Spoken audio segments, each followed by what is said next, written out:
મુસાફરી ઘણી કરી થાકી ગયો છે આત્મા, સ્વાને ભૂલી મજા માણી વસવું છે જાતમાં.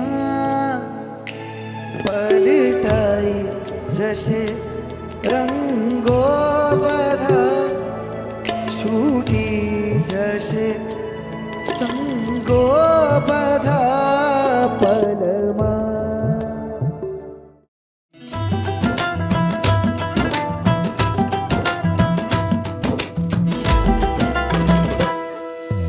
અંબર ને ધરતી ભીંજાશે, ફૂલોથી મંદિર સજાશે.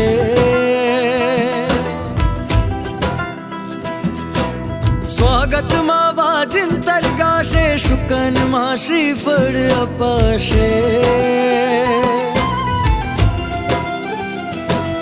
હે અંબર ને ધરતી ભીંજાશે, ફૂલોથી મંદિર સજાશે. સ્વાગતમાં વાજિંતર ગાશે, શુકનમાં શ્રીફળ અપાશે. આવશે આજે મારા પ્રભુનો પરિવાર, આવો દાદાને દરબાર, આવે દાદાનો પરિવાર.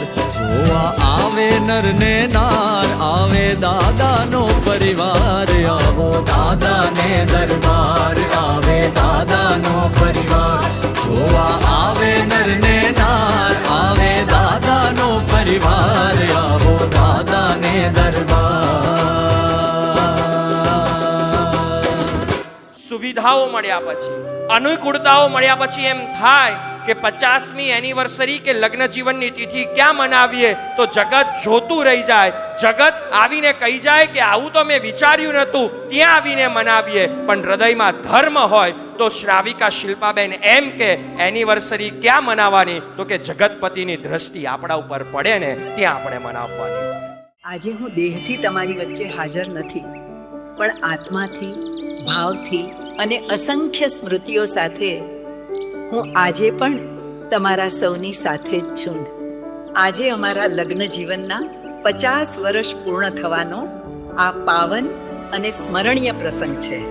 શત્રુંજય તીર્થ પાલીતાણા જેવી પવિત્ર ભૂમિ પર તમામ સગા સ્નેહીઓ સાથે મળીને યાત્રા કરવાનો મારું અને તમારા પપ્પાનું જે સ્વપ્ન હતું તે તમે સૌએ સાકાર કર્યું. એ બદલ હું હૃદયપૂર્વક આપ સૌનો આભાર માનું છું.